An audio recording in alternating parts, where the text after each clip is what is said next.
Hi guys, thank you so much for joining us. My name is Rybot01 and I am here with Chad Steingraber. He's Senior Game Designer for World of Tanks console and Map Master. Thank you so much for joining us. Thank you. Yes, so it was pretty much simple. I posted in the forums to see if maybe players had questions for Chad regarding maps specifically, as well as Reddit. And a lot of you sent out your questions, and Chad is here with us to answer some of them. So thank you so much for taking the time to answer questions from our players. Sure. I know we need to bring you more, definitely. So you're going to be featured on our YouTube page and all. Right. So I guess we're going to start with questions from the forums. And the next question is from Derail Wingnut. Okay. Why do the console maps always seem to have more volatile terrain than the PC maps? It serves only to frustrate light tankers, especially on snow maps, with snow drifts every 3 feet, destroying your momentum. Or to throw off shots you may be trying to take on the move, only to have your ground go into orbit. That has happened to me a couple times. Well, I mean, really, each variant, you know, we've talked about this before, is that you have the original map. Let's just say it's, you know, Malinovka. You have the original map, and then you have later a winter version of Malinovka that has the sort of the varied terrain, and that it's to do two things, which is one, which is to give you something that you're already familiar with, and then change it up a little bit so you don't play it exactly the same as you did it before. The point is to have people play these maps differently, and having the variants allows us to keep a familiarity, so you don't have to completely learn a brand new map from scratch. So you can kind of remember, like, you know, okay, this spot is good, but maybe it's not as good as it was in the previous version. So the main goal is to literally change the gameplay. No, and you know, if we're talking about realism, environments never stay the same. Right, So- right. And you know, if you go and you really study tank warfare, and especially World War II, you know, these environments that these tanks were driving in were not friendly. We're not, you know, in some case it was, you know, very horrible conditions. So obviously we're not trying to recreate a horrible condition that isn't fun. We're just trying to simulate a rougher terrain than what you're used to in the variant, and we're not saying we're taking this variant away and there's only this version now, which is harder to play. It's more about saying, like, this is just a different way to play a map that you're familiar with. Yeah. All right. Casey Cage 88. When can we get some of the classic variants of the maps pre-change, such as El Haloop, for example? I've actually wanted to do that for a while, have like different variants, and you already kind of seen that with Redshire. So we have an older version of Redshire, which is the original, and then you have the later variant improvement version, you know, what came from the PC, which is Redshire 1944. And the point was, it was like, listen, we really like the old Redshire. We don't want it to go away, but we also like the new one. So let's, you know, we can have both. Let's have both. So that was kind of like the initiative of saying, like, okay, we don't have to just wholesale upgrade a map and you never see the old version again. So I guess you could call you know, if you think of the variants in terms of a series, so like the war variants were a series, it's like a familiar element across all the different maps that were to make it war-torn. What I would say the 1944 series is alternate versions of the same map. So you can think of this is the old El Halouf, so there'll be an El Halouf 1944. And the newest El Halouf is, you know, the current El Halouf.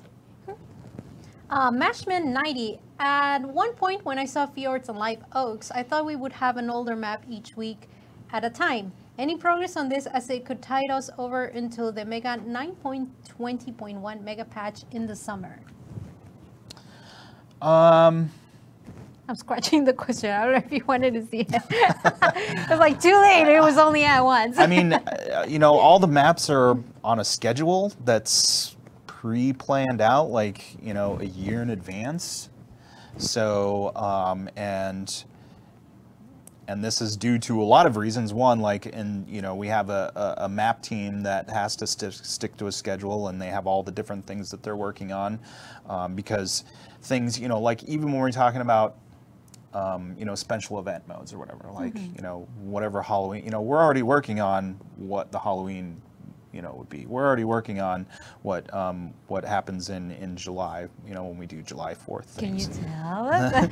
No, I mean, you can guess, like, from our previous years. But the thing is that this stuff has to be started very far in advance.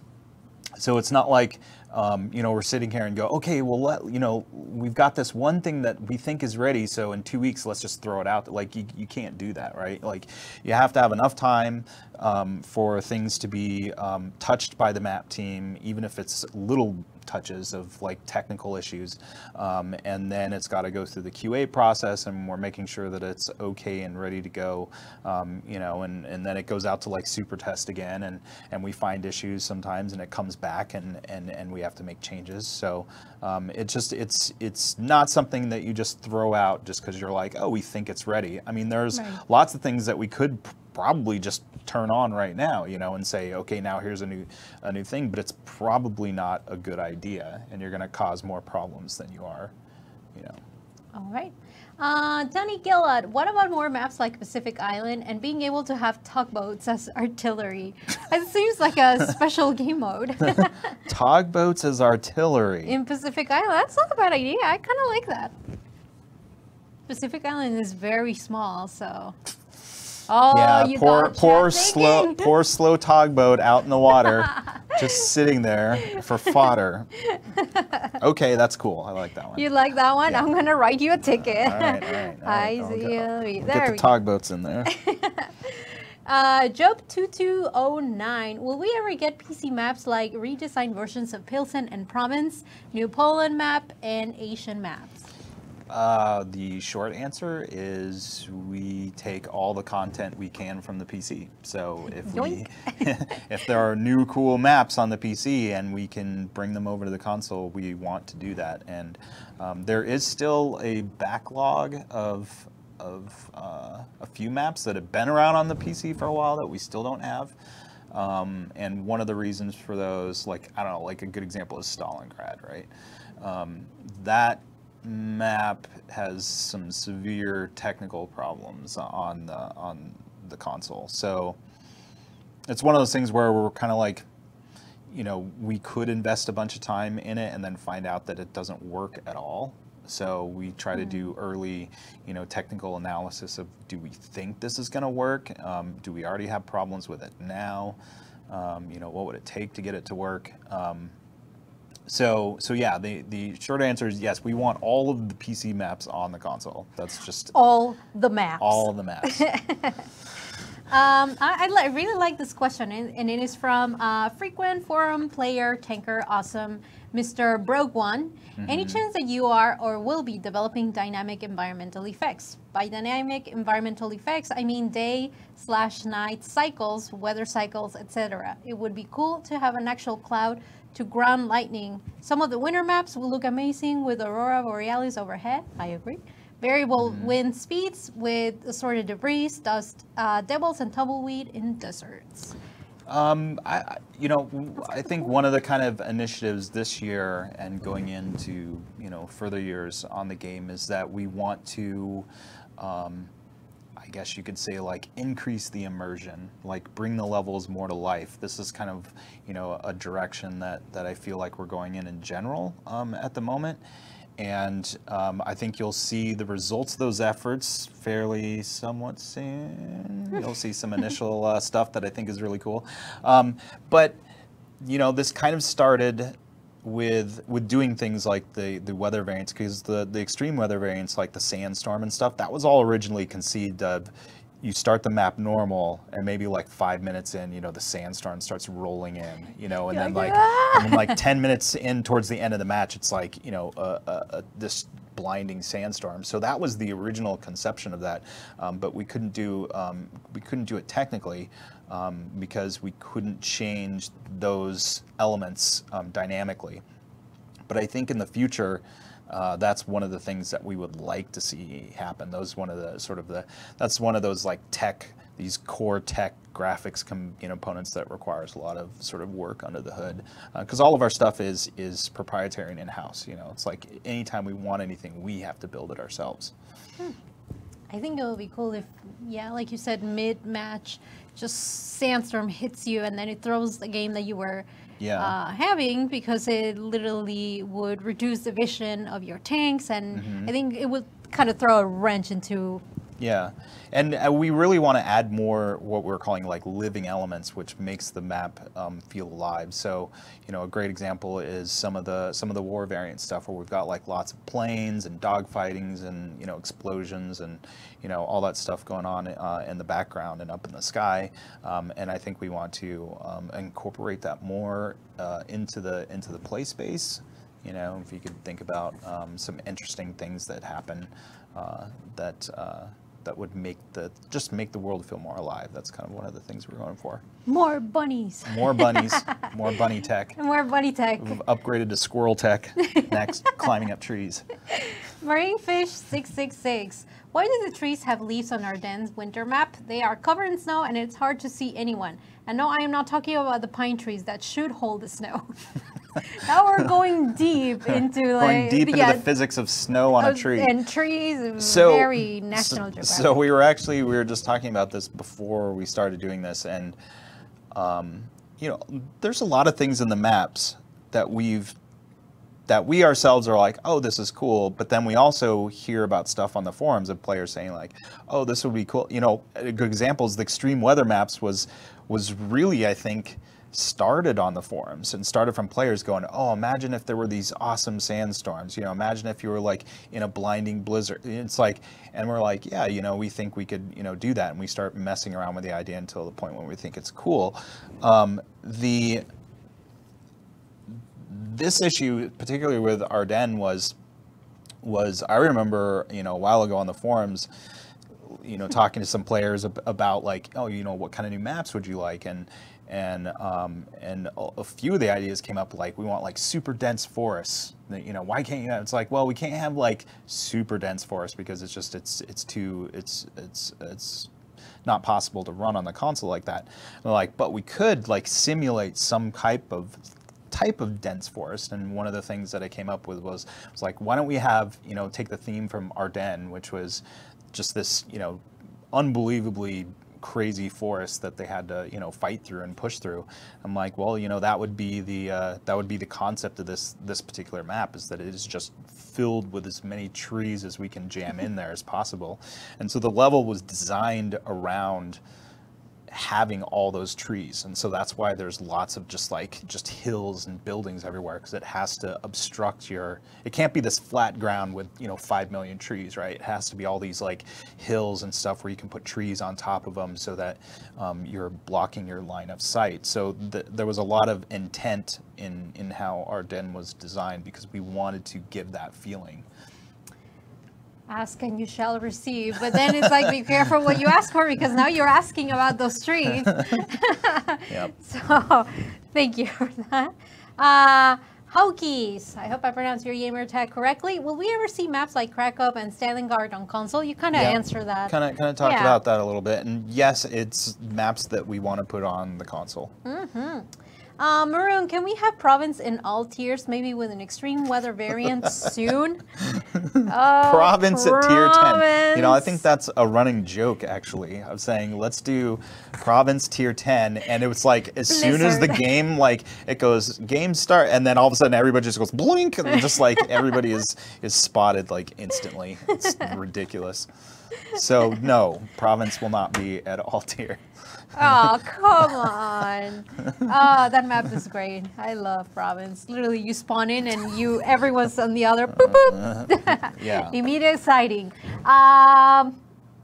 Inappropriate gamer tag. I'm going to scratch it. Hi, Chad. Thanks for taking the time to answer our questions. Regarding Malinovka Assault, is there a better way than checking balance to determine if it's a good map variant? I feel like even though it's more balanced than it has ever been, it's joyless and no one likes it. That's not true. I love Malinovka. Listen, everybody's going to have their favorite things. Everybody's going to have the things they don't like. They're not That's all true. the same. They're not all the same. We can't just say just because I don't like it. Everybody Hates this, and all my friends hate it, and like that's just simply not true. That's just using that excuse to try to get your way. So the point is that this is a game that's supposed to appeal to a lot of people and a lot of players, and we have a lot of people who aren't on the forums who still express their opinions, and they talk about things that they love in the game, and sometimes that's contradictory to what you might hear on the forums.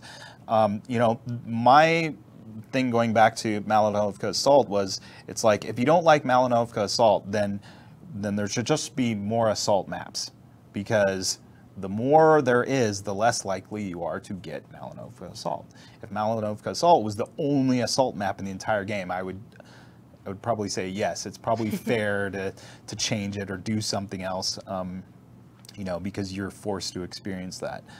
But you know, at this point, Assault is a very low game type. There's a lot of stuff in there. I mean, even if you saw Malinova Assault once a week, I would be surprised even when you're playing a lot. Yeah, I hardly hit that. I usually it's like get super rare. Yeah, I get Overlord and White Park a lot. Then again, I'm on tiers 5 and 8, which should be part of the rotation. That would be part of it, yeah. But let's pick. Will we ever see any map that are from war stories, that are original and not remake maps, from multiplayer maps that come to multiplayer, or even be done for war stories? Well, we recently released El Alamein. How about other maps from war stories? Yes. Next question. That was pretty fast. Scott Ray 97, can you not change the textures on assets from maps already in rotation and put said retexture assets in the maps that are causing problems, or is it a bigger issue than storage for different map assets? Before I scratch. Put said retextured assets in the maps that are causing all the... I think he's referring to, we had Icebound. I know there were some issues with Icebound, and God, I think Icebound, there was just some performance issues, and it's not... And it was not related to textures or anything like that? I mean, it's not... I think it's... I mean, really, you know, we have, when you're putting a level together, and each thing in the level, you know, like a bush, a car prop, like, we essentially have an object count, right, that we can put so many things into. It's kind of like having this bucket of water, and or a bucket, and you want to fill it up with water, and the bucket's not getting any bigger, and you want to put more and more stuff into it, and eventually the water line gets to the point where it's, and this is typical with most game development, it's literally like you have the water that reaches the top of that bucket, and that's all. You can't put any more into this game without it blowing up. And the thing is that there are things that can happen while you're playing the game that could cause that water line to sort of explode and, you know, and go over. So when you're kind of like right at that line, and Icebound is one of those issues where it's like literally like right at the line of what it can do, and so, you know, when you get to a point where like, oh, like this one random thing happened, which, you know, maybe it was a physics thing or something, right, which just pushed the memory over, and so those are the types of things that are kind of like impossible to find. That's why games go out and then they get updated with memory fixes and stuff like this. So you see this a lot in games, because like any game developer, we want to make the best map possible. We want to make you know, the best, you know, gameplay experience possible. So at our disposal, we put in as much as we possibly can without it going over. So you're kind of like always dancing on this like fine little line, and that's just one of the maps that, you know, that we had a hard time bringing back. So the best thing to do is to just take it offline, find a way to fix it for real, and then we can, you know, eventually put it back out. Elder Tiger Jedi, nice name. Hi guys, will there be any scope in future updates to have a night map, or have night maps actually dark, when it's harder to see and tanks can turn the lights on to increase their visibility, though at the same time run the risk of exposing themselves to the enemy? I like that. I remember when we had Himmelsdorf night and it was pitch black. I like that. But then obviously it was so dark that we had to change it. Yeah, I mean, it is, again, that's like another, like, that's a really cool idea. In practicality, in real world use, all you're doing is making people go to their settings and like jack their gamma up or whatever it is to their brightness factor so they can actually see. In terms of like the tank light stuff, that was something that we would love to do, but it's kind of it's a massive, expensive piece of tech to have that light source. You'll see we use it in War Stories. It's in the Kennedy's War, the second story, which is in essentially a nighttime hurricane setting, and your player tank has that spotlight on it, and it's super cool. It's awesome, but you're the only tank that can have that. Like, it can only be one. It can only be one. Like, it works, but it only works with one. The minute you have like every tank running around with those spotlights, like you're talking, your Xbox shuts down and can never be rebooted. So sad console. Yeah. Agreements 151. Why is snow the same consistency as concrete? Well, I was like, whoop. because in video game world, you have a flat surface that's a polygon, and you either put a concrete texture on it or you put a snow texture on it. And so that's exactly the same, unless you came up with tech that was like deformable terrain, which other games have had. Even this studio at one point had that tech in one of its older games, where you can, like let's say you want it to be muddy, you wanted the terrain to be muddy, you would drive over it and it would actually deform the terrain.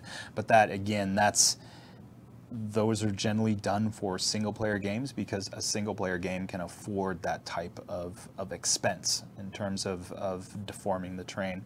And this multiplayer game, the way that it is, there's no possible way that we could deform terrain and have it be something that's stored on the server and every player interacts with. Yeah. I mean, it's times 29 at that point. It Yeah. exceeds the budget. And I think people sort of...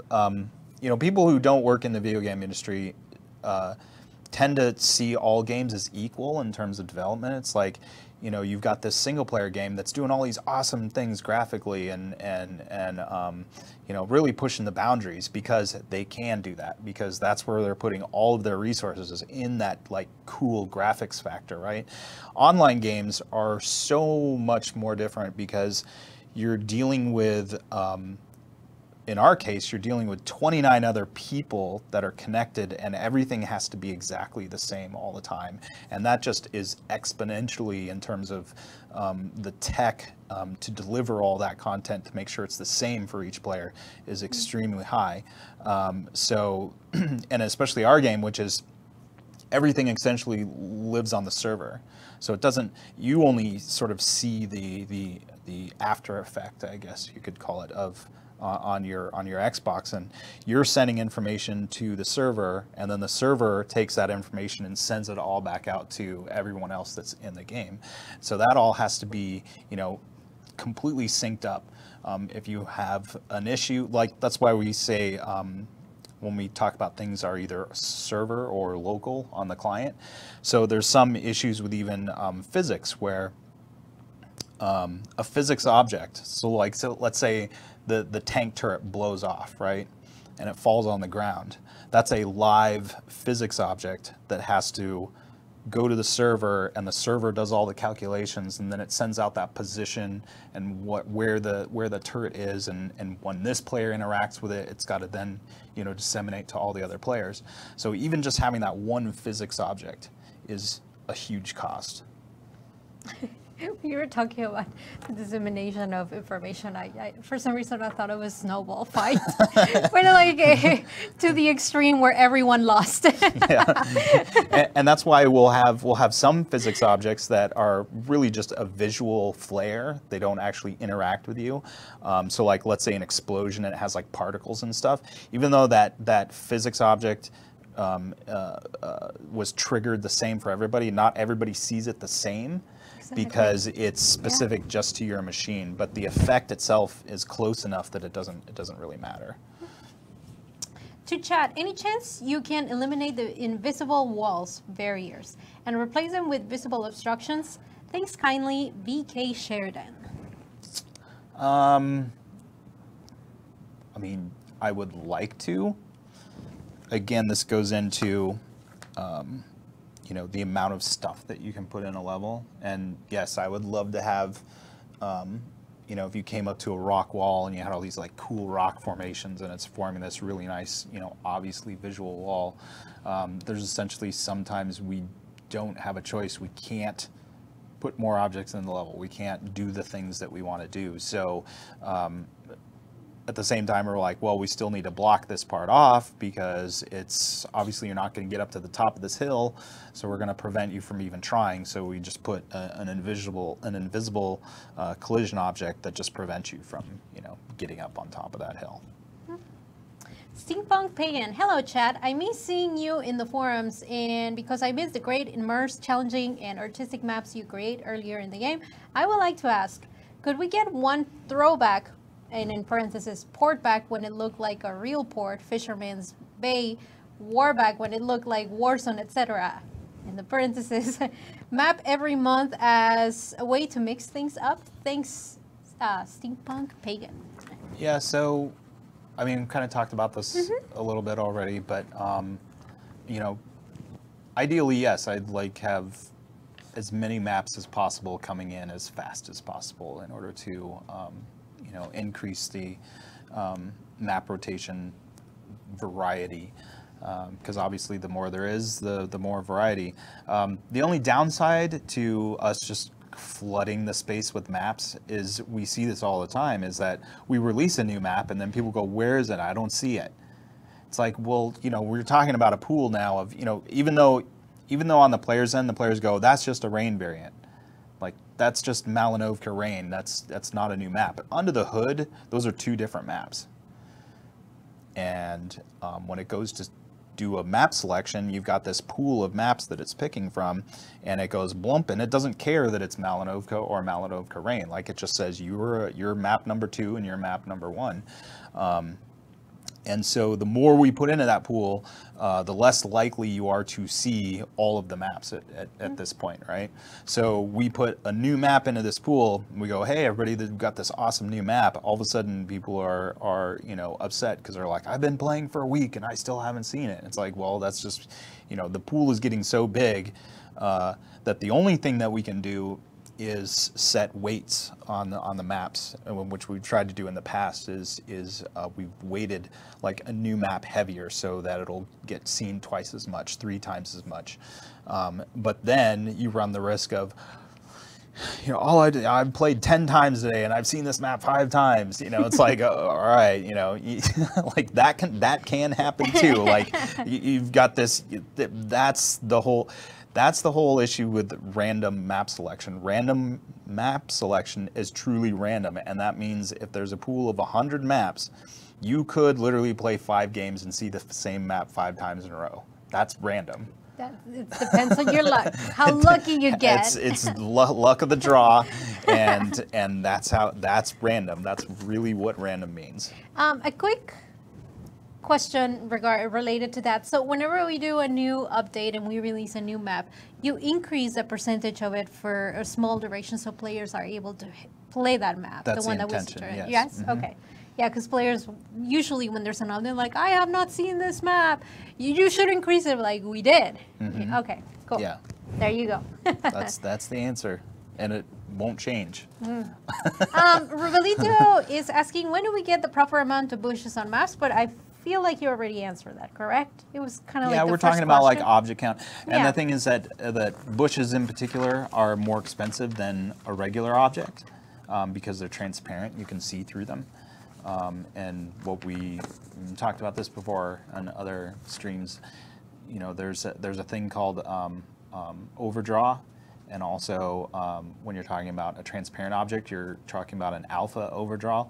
And so the thing is that especially when you get that, when you drive up to a bush and then you like look through sniper view and then literally the bush is like covering your entire screen and you're looking through it, that's like a huge like performance cost because you're drawing this one thing that's transparent in front of the entire world. Who knew the transparent thing was going to be Transparent things are game development? are they're rough. Sorry. Soviet Death is asking a question, but I feel like you answered it on your previous answer. In regards to map selections, why, with as many different base maps in the game, the selection process seems to pick 1 or 2 maps as favorites, and just changing the variant?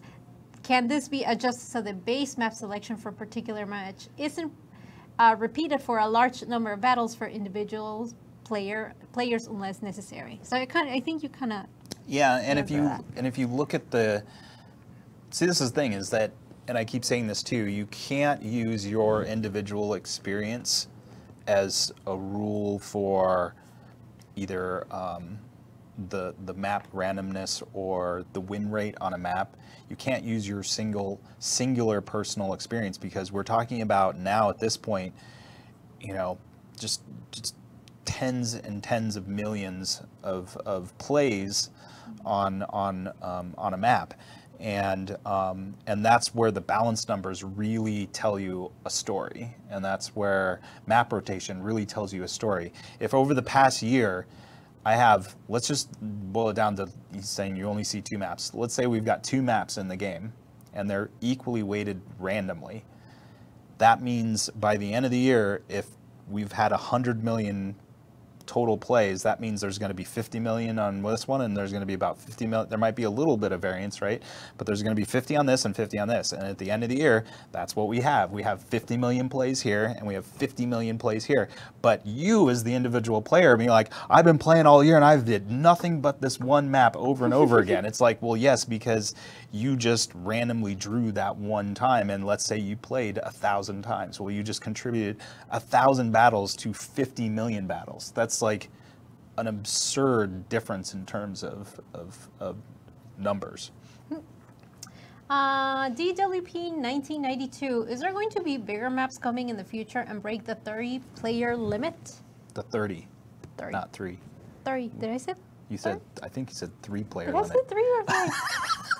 Archie's just not, he's like, I don't want to get involved. Yes, we are going to break the Keep it 3-player cool, limit. Archie. We've done it. It's amazing. Breaking the 30-player limit. Ah, you said it now. Ah. Yeah, you made me do it. The 30-player limit is, I would say it's probably, with our current game, it's probably not going in this where we are today. It's, I mean, I don't think it's going to happen anytime soon. The bigger maps, if you're talking about, you know, the custom ones that we've made, those are the 1.2 kilometers. So those are all bigger than the you know, the PC maps, except for their one sort of ginormous one where they have 60 players. That's crazy. But that wasn't, I don't even think that went into like real random battle. That was its own, like, you know, special mode, if I remember correctly. So we had, you know, in the past, we had Scorpio Past, which was 1.5 kilometers. That was it still is a big map. Like I can, you know, load that thing up now and drive around it, and it's still, you know, it's huge. There's a Scorpio Past question around here. When you said it, I'm like, I remember seeing it in here.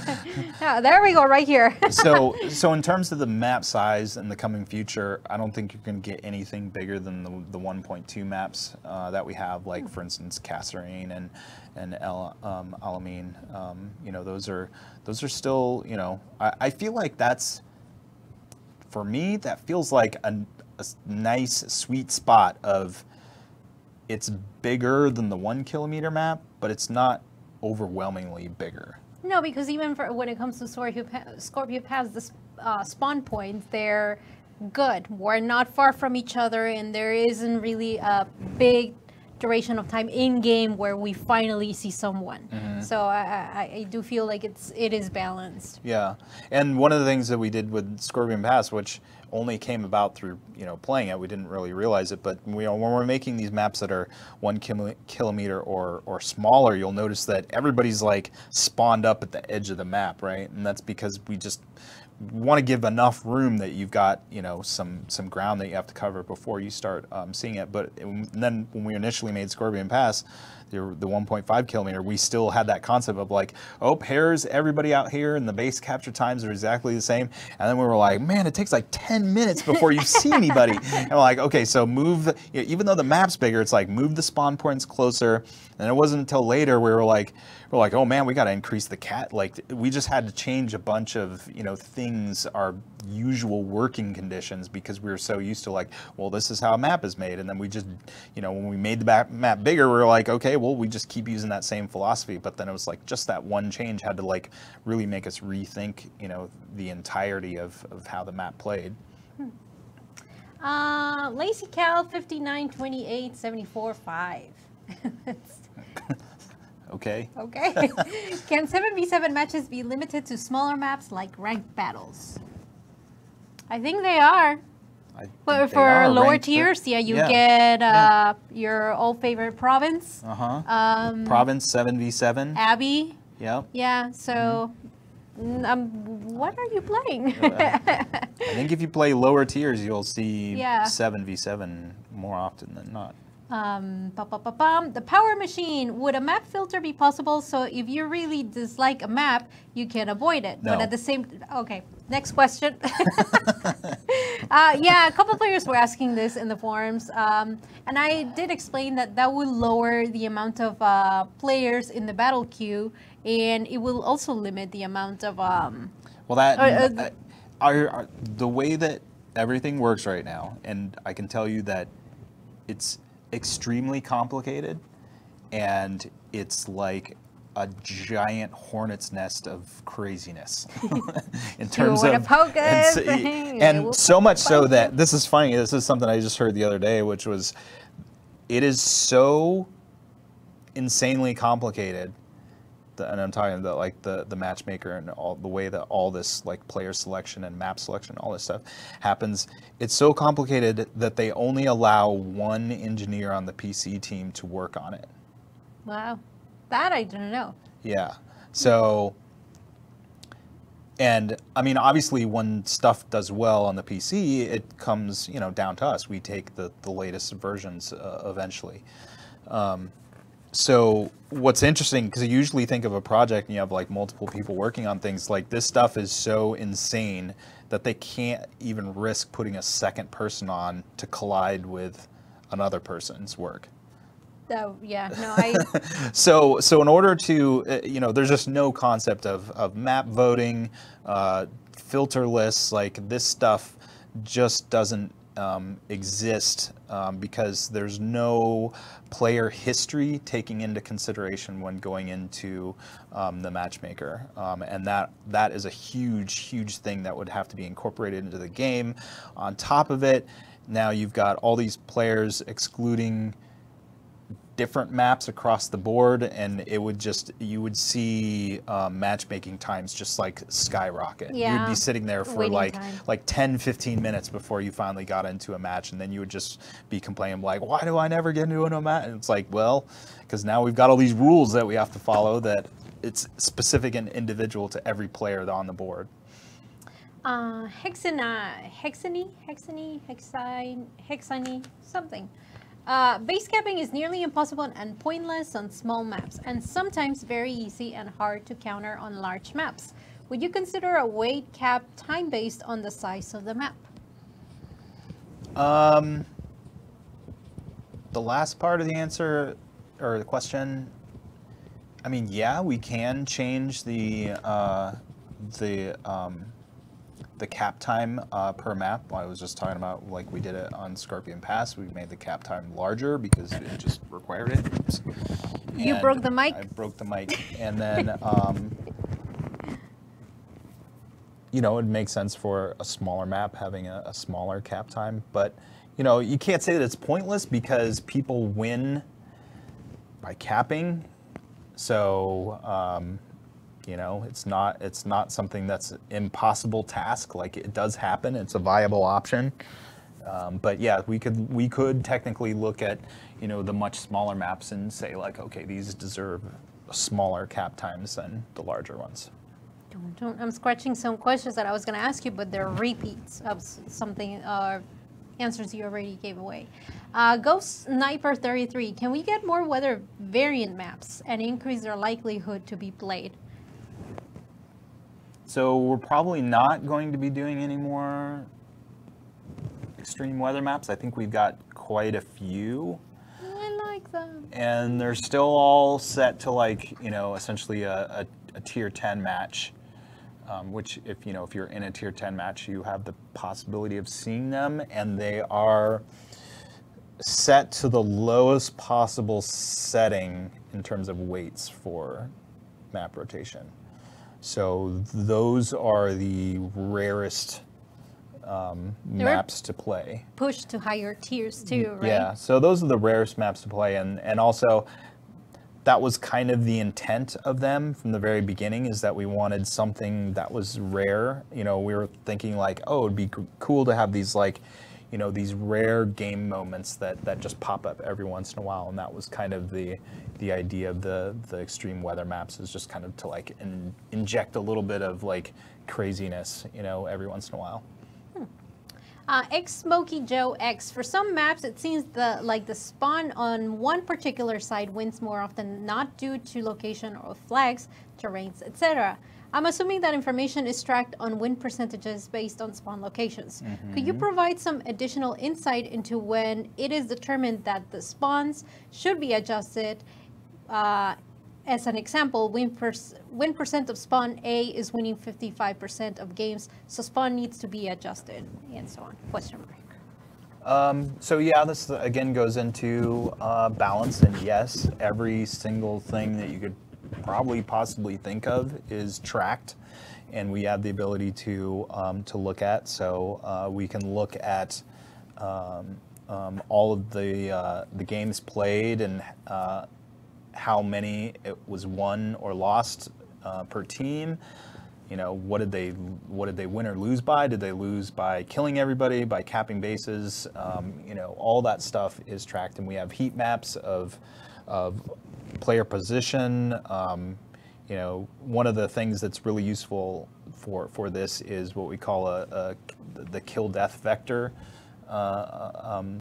map resource, and that allows us to see the point at which a player was, the trajectory of the shot fired, and the player that died from that shot. And one of the things that really helps out with balance a lot is all of a sudden if you see this huge amount of, and you're talking, like, at this point, like, you know, tens, hundreds of thousands of games, right? So all of a sudden you see this one giant spot of, like, here's where everybody is shooting from, and this is where everybody is dying right here. And you go, okay, the map is a little unbalanced. So the thing is that we've got to do something to change that sort of very special kill spot. And we've done things like this in the past. We did it in Province. If you notice, one day there was just a rock right at the middle of this hill, and you're like, yeah, no, my kill spot is gone, and Get then that rock out of the way. To the forums, MS Rage, there was this rock added. Well, unfortunately, that was the only solution to help balance the map, because everybody was sitting in that one spot and just decimating everybody. Like, that just wasn't fair. Brilliant. So we had to change it. Those are just some of the things that we have to do. But yes, we look at all those things, and you know, the perfect balanced map is what we call a 50-50 map. It means there's 50% wins and 50% losses, and then that means the map itself is a non-factor to which side wins. When you start going one side leans getting more wins over the other, that means something in the environment is allowing that team to win more. So it's giving them an imbalance. But what you have to also think of is that even a bigger number is the total game balance, which is at 50-50. It's been at 50-50 since the game started, which is actually pretty cool. But that means that even if you're getting into maps that are balanced maybe to your side, eventually, as you play the game, that evens out even further into an overall game balance of like 50-50. So that's why you see players say like, oh, if you have a higher win rate, like over your game lifespan of like, 55, even 60, you're doing awesome. Like, that's incredible. And that's not to say that it's rigged. Like, a lot of people go, well, see, it's rigged. Like, you can't get more. But it's like, no, because that's just, it's balanced to the point of that at the end of the day, you're probably going to have almost as many losses as you have enough wins. That's a balanced game in terms of a multiplayer setting. This is the one that I told you was going to come up. Grey Wolfie 64, will we ever get to see original Scorpio Past map in all its glory again? I would love to see it again. It's a huge map. It probably will. I can't say when. But when it does come back, I would say that we'd probably also see some more maps that are like Scorpion Pass, like in size. Ooh, okay. So yes. We need to stop there. No, we haven't made any. Not saying like okay. I was gonna say like, are you talking? I'm saying when it does, then we'll go. Okay, it's back online. People are playing it. Let's make a couple more of these. Awesome. This one's kind of cool, and I'm glad someone is asking it. X Minor X. Any chance of an option for comic book mode for all maps? I know some people on the forums did not like it, but to me, it was only bothersome on maps with a lot of foliage. I liked the comic book mode. I remember, so this is one of the things when we were working on the comic book mode originally, and it was at the same time I did the Krampus PvE events where you fought the Krampus tank, and I was running that in comic book mode, and it looked awesome because it was the Krampus tank with the glowing eyes and the giant horns, and it's like oh my gosh, this looked like something out of like Borderlands or something. It was so cool. So so I remember I still have videos of it when I was making that. But it's one of those things that I still like. I would love to, maybe it's a section of the game, like it goes, war stories, multiplayer, comic book mode, and then, you got these kind of like cool, almost like Borderlands style, missions that are in comic mode. I think that would be super cool. Not saying we're doing it. I'm the only one talking about it. I'm the only one that likes the idea in here, so I don't know. maybe it'll happen, maybe it won't. I don't know.